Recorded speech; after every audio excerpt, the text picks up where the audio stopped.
Good evening. You will all be aware by now of the rapid spread of COVID infections across the United Kingdom and further afield, caused by the recently identified Omicron variant. You will also recall that we announced additional protective measures on Sunday, the 28th of November, to combat Omicron, which included PCR testing for international arrivals, the introduction of lateral flow testing for arrivals from the common travel area, the mandatory wearing of masks in healthcare and in public settings and in public transport, and the raising of the expectation level for wearing of masks in public spaces, and the requirement for whole households to isolate when Omicron is suspected. These measures were timely, appropriate and proportional. But since Omicron was first identified on the island on the 10th of December, cases of the variant have been rising steadily. By late last week, more than 60 cases had been identified, and the latest figures indicate there are now 126 cases.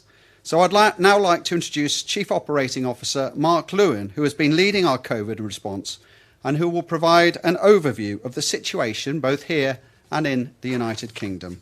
Mark.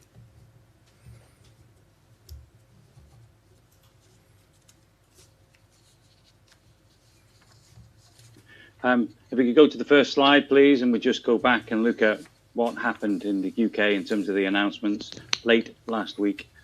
On the slide, this is a slide that Professor Chris Whitty used to just show why that there was a need for an urgent press briefing and the significant and unprecedented rise in cases that has occurred. And indeed, since that press briefing, obviously, we've seen the UK go through, and England and more generally go through significant rise in cases, peaking out at 93,000, dropping slightly over the weekend.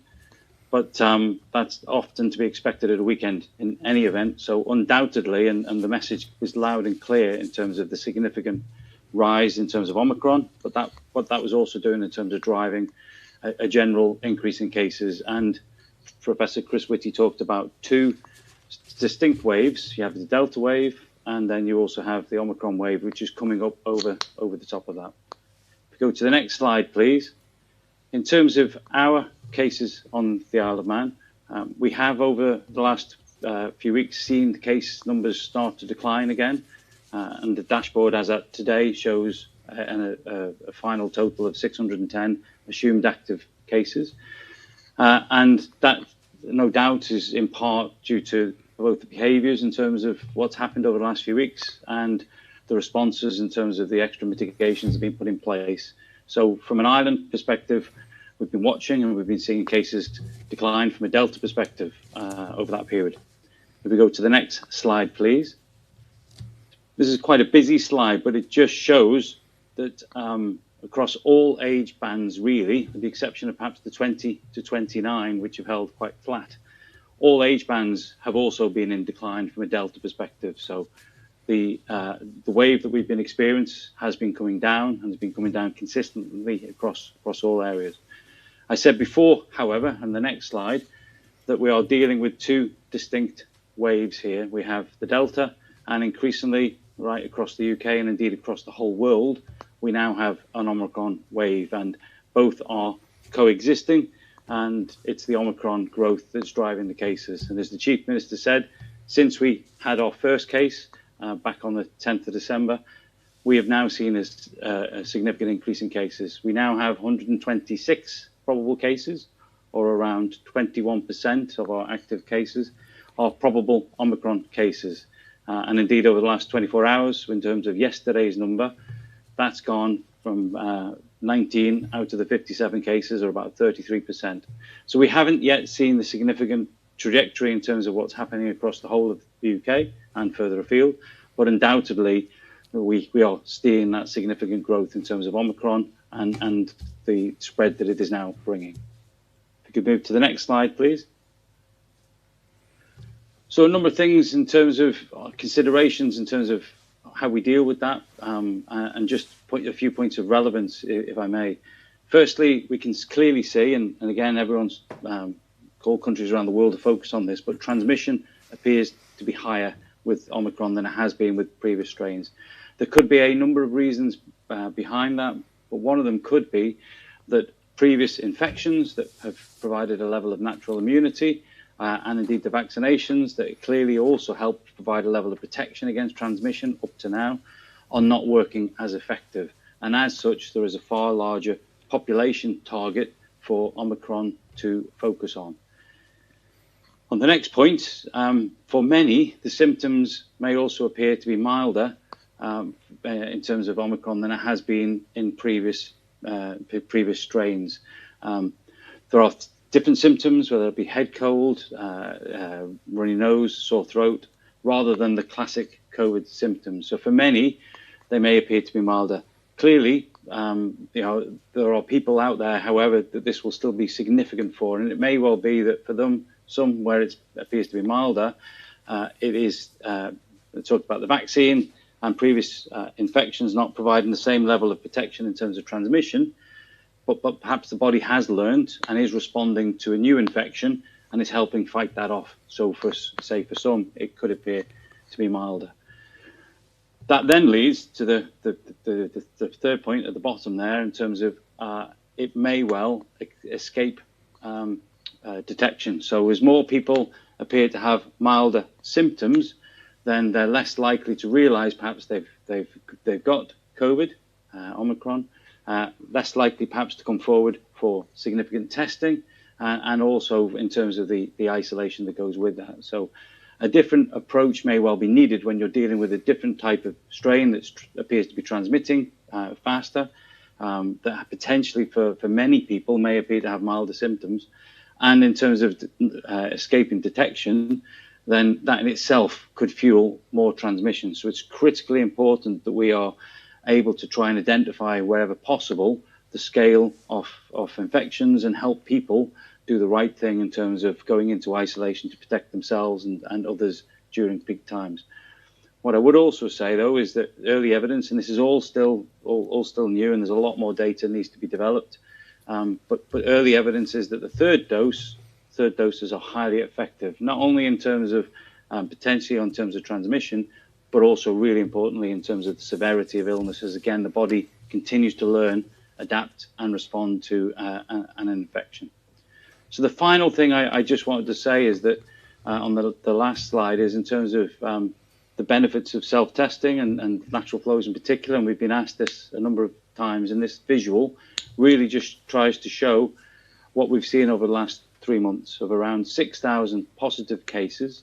The blue dots are those that have come forward voluntarily having done a self-tested lateral flow. A significant amount, 89%, have come forward, which have then been confirmed through PCR testing. On top of that, we have around 8% who have also concerned members of the public that have come forward and said that they have symptoms or general concerns and wanted to have clarification and have come forward for a PCR.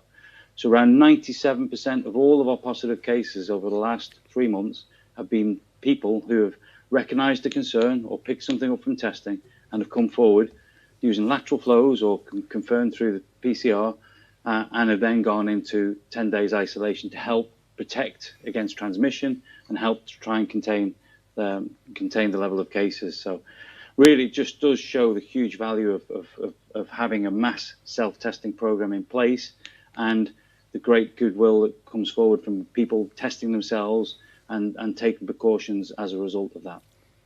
Back to you, Chief.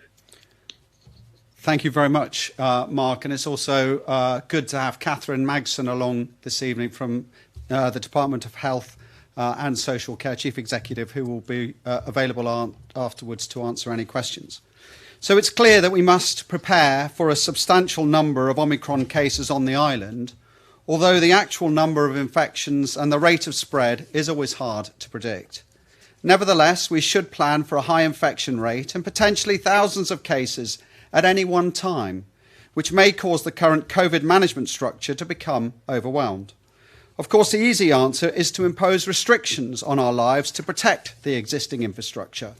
But we know the economic and social cost of enforced restrictions can be significant. We also have to ask what such restrictions are going to achieve. Yes, it might slow the spread, but Omicron appears likely to sweep back in when such restrictions are lifted, which may very quickly then put us right back at square one. As I have mentioned, thousands of cases could cause our PCR testing to become overwhelmed, contact tracing to become virtually impossible, and the 111 line unmanageable. In addition, if we continue with our current strategy of requiring whole households to isolate, we will quickly find that we get serious impacts on the delivery of critical public services and the ability of our economy to function as more and more households and people are put into isolation. Therefore, it has been entirely right and appropriate that the Council of Ministers has determined that a new strategic approach is required that requires greater community involvement and management of the potential caseload. We need a more fluid and flexible approach if we are to get through the next few weeks, and we can do this as a nation together by utilising the main tools at our disposal. Our vaccine booster programme as the foundation to protect us from the direct health risks, the use of lateral flow devices to identify the virus, the wearing of masks to protect ourselves and others, and by bringing this all together as a community with discretion and common sense. Dealing first with the booster programme, we know that the third doses will provide increased protection from both transmission and serious illness. Our approach, therefore, is to get as many people boosted as quickly as possible, and the current accelerated programme is working towards 90% of eligible adults receiving boosters by mid-January. This morning, boosters became available for everyone over 18, and our vaccinations team will be working throughout the festive period to get as many jabs and boosters in arms as possible. Just today, more than 2,200 people have received injections from the hard-working team at the vaccination centre at Chester Street. This is a brilliant effort. I know the whole team down there has pulled out all the stops, so a heartfelt thank you to everyone involved in this programme. I urge everybody across the island to take the opportunity to get protected. Walk-in sessions are available, or you can make an appointment. This remains one of the most important tools, indeed our foundation, to limit the damage of this impending wave from Omicron. Moving on now to another fundamental shift in strategy as we move forward as a community. This will begin at 1 minute past midnight on Wednesday morning, when a positive lateral flow device test will alone require an individual to self-isolate for 10 days. You no longer need a PCR test to confirm a COVID diagnosis. In addition, the period of self-isolation can be reduced by recording 2 negative LFD tests, a minimum of 24 hours apart. We are asking that the original positive test must be recorded online. An email will then be sent explaining the isolation requirements and providing guidance that has previously been received through a direction notice. Both negative test results must also be officially recorded before someone is free to go from self-isolation. This change is designed to harness the testing capability across our community and capitalise on the reliability and availability of home testing kits. A move to include LFDs as well as PCR tests recognises the huge amount of public support for voluntary self-testing that has to date identified the vast majority of COVID cases over recent months. Self-management also brings obvious benefits around the possibility of ending self-isolation earlier than 10 days once the risk of transmission has been removed. It is vital that asymptomatic cases are picked up, and I urge everyone to keep a good stock of lateral flow devices to ensure that you, your family and those around you are testing regularly. I am asking you all to self-manage your health, self-manage your families, and help us by reporting in the actions that you are taking. We are now asking and empowering every member of our society to help keep the island moving. As far as close contacts are concerned, all cases will be treated identically and are asked to be vigilant by self-testing for 7 days. Those close contacts currently adhering to rules specific to the Omicron variant will be contacted by 111 and released from self-isolation and asked to undertake a lateral flow test prior to leaving. Contact tracing will be based on self-declarations in most cases, and we will ask those who log a positive test to get in touch with people who may need to take extra precautions. The work of the government's contact tracing team will focus largely on cases that include complex and high-risk settings. PCR testing will continue to be used for travel and hospital screening. It will also be available for anyone who is symptomatic but is tested negative at home, and those who wish to or want to confirm a positive diagnosis if their self-tests remain positive after 7 days. These changes are appropriate. They will help protect infrastructure and give you much more ability to self-manage the pandemic and the rapid spread of the Omicron variant. Speaking of self-management, I know many of you are wearing masks and following the strengthened guidance issued in recent weeks. Thank you for doing right by our community, but we now need to be even more vigilant. We need to consider how we approach environments outside the household, including in social, retail and work settings. Please be considerate to others, respect mitigations people wish to take, respect personal space, wear face coverings, and please use the lateral flow tests to know before you go. The coming weeks may be difficult, and I have to tell you that we are prepared to act hard and fast if the situation demands it, particularly if we are unable to provide critical public services. However, we should not be afraid. We have all the tools at our disposal to get through this, and we will get through this. Thank you. I now turn to the media for questions, and first up on the list is Jeff. Faster, my Chief Minister. Just as I suppose the first question that springs to mind is why now? It's a few days before Christmas. People are likely to be mixing, and while we don't ruin anyone's Christmas, there is necessarily a chance here that people could use the lateral flow devices as a way of saying they are negative without necessarily being negative, or people may not come forward to admit they are negative. Are you placing too much trust in people here? No, not at all. Not at all, Sam.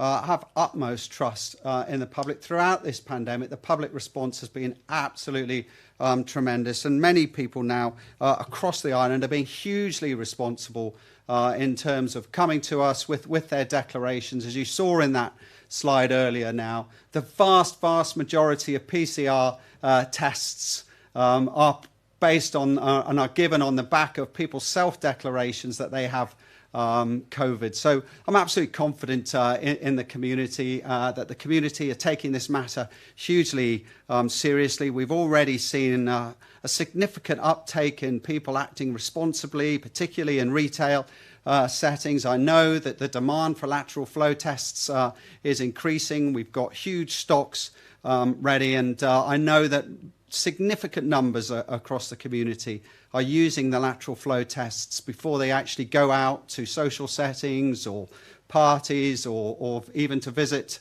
their parents. And really the fundamental message from all this now is that we need to work together. The purpose of bringing this forward today is to ensure we are well prepared to manage what is potentially coming down the line, that we're acting in good time, and that we're not having to have increased speculation, particularly over the Christmas and New Year period, about what the government is intending to do here. So absolutely confident that we've got this right and that the public will respond appropriately. Thank you. And secondly, while we too are keen to avoid speculation, there's an element here of, you said you're prepared to act hard and fast if the situation demands. What situation would demand you to do that? Well, there are multiple things that we have to consider in terms of having to act hard and fast. And just to be absolutely clear, I can't rule out that we may have to take enforced action, if you like, or impose legal restrictions if the situation becomes overwhelming. Particularly, I look to the health and care settings in the hospital, and we have to be are cognizant of the pressure that our health service has been under for the last 2 years. and the fact that a number of cases arriving in hospital, particularly into intensive care, could cause us to consider carefully whether we are able to deliver the vital services in that respect. And of course, we have to consider that a huge number of cases on the island may, for example, reduce capacity and staffing in certain areas. And, we will need to consider and factor in people's safety and the safety of and security of the island as a whole. So we've got a multitude of things that we would need to consider. And if we feel it appropriate, we need what I would probably term as a circuit break to bring back some level of control. Then we would not be afraid to do that in the future. Thank you very much, Sam. So Lewis Foster from Manx Radio. Hi there, good evening. A question for the Chief Executive of the Department of Health and Social Care, please. We're hearing of record numbers at the vaccine clinic today. You mentioned there, Chief Minister. Despite the walk-ins only being extended to over 18s this morning, so what's stopping government extending the clinic times to later in the evening and having late-night clinics and getting more people through the door in one day? Hi, thanks, Lewis. Yes, so you're quite right. Chief Minister talked about just over 2,200. We are currently totting up the vaccinations as we go through and speak. Actually, that number has risen to now 2,400. Actually, the number's increasing as we finalise the numbers for today. And we plan to do probably a similar number tomorrow if the demand is out there and people do turn up for their boosters. Ultimately, the answer is workforce. So we have 20 vaccinators on today. Normally on a full day we would have had 12. So it gives you some idea of how much we've tried to increase capacity. That's also been supported by a significant number of new administrators and people who are helping management queues and so forth, the process to go through the vaccination centre. So there's quite a lot of involved behind the scenes, getting ready for the next day, freezing, defrosting vaccines and so forth. So yes, we are working at our maximum capacity and we have staff absolutely seconded over from all parts of the system in order to be able to do that. So we're comfortable that we've got enough vaccines available this week for anybody who really wants to come forward. And as the Chief Minister said, that's our key message, is boosters remains our biggest line of defence here, and we encourage as many people as possible to come forward. We do have really, really good spaces Monday, Tuesday, Wednesday, obviously days happened. Thursday, Friday less so, as we expect people getting ready for Christmas. But ultimately, please do come forward and take up these slots. Okay, thank you. For the Chief Minister there, I suppose, if we've heard about those targets, everyone eligible 90% by mid-January. The Health Minister before was saying everyone over the age of 40 before Christmas.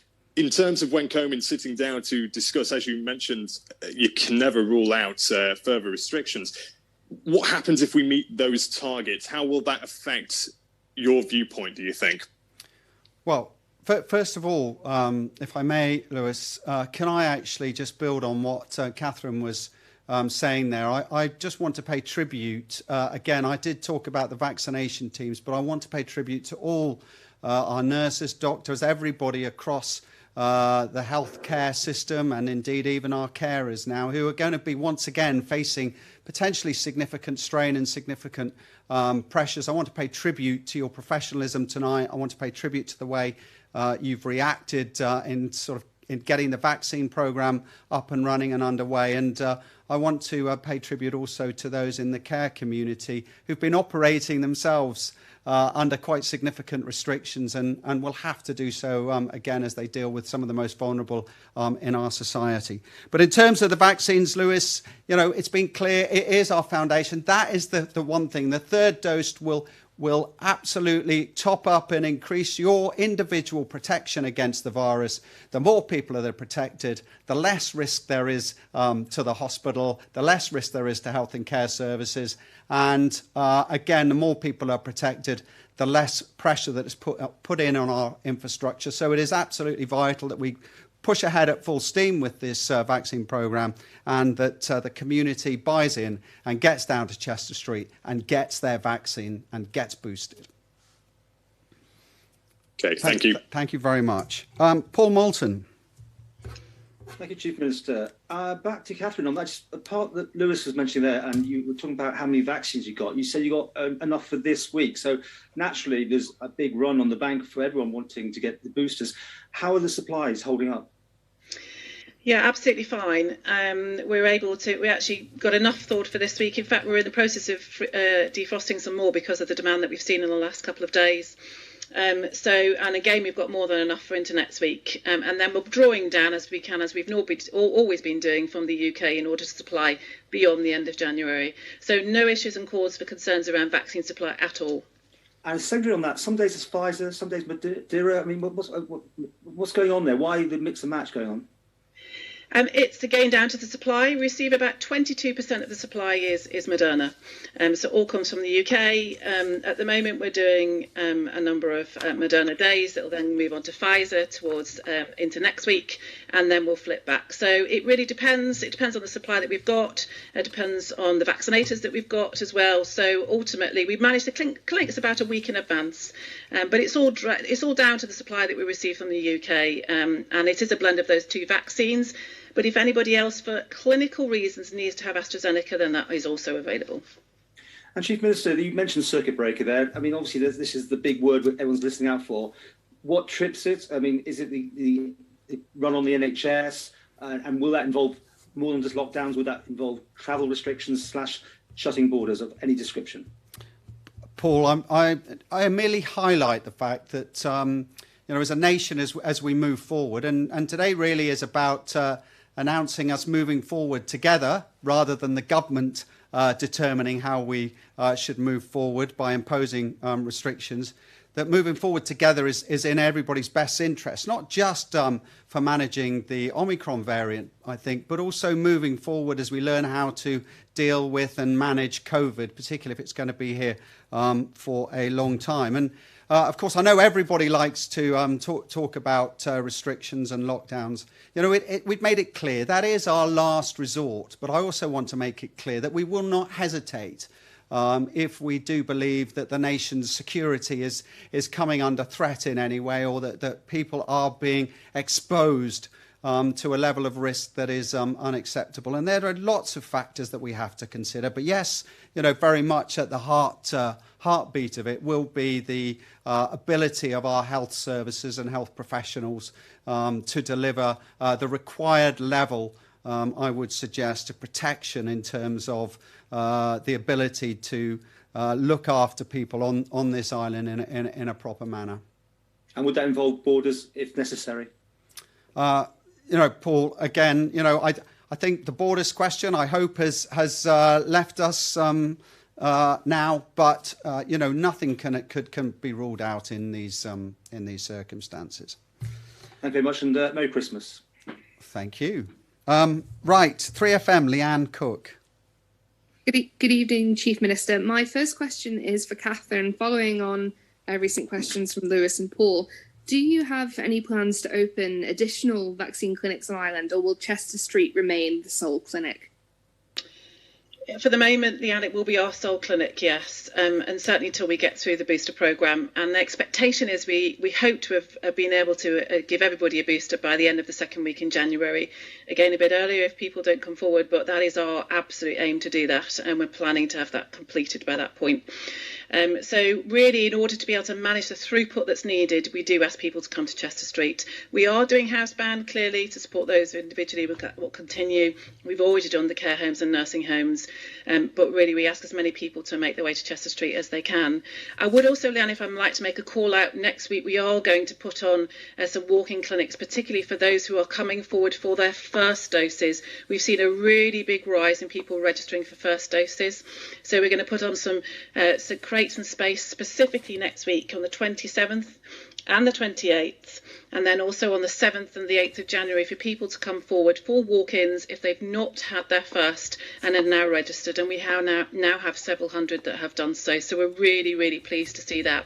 Similarly, individuals can also come forward if they do a second dose in those clinics. So we're focusing on boosters at the moment. I've explained it really needs to be in one place to allow the throughput, a very large volume of throughput with the resource that we've got to get the maximum efficiency.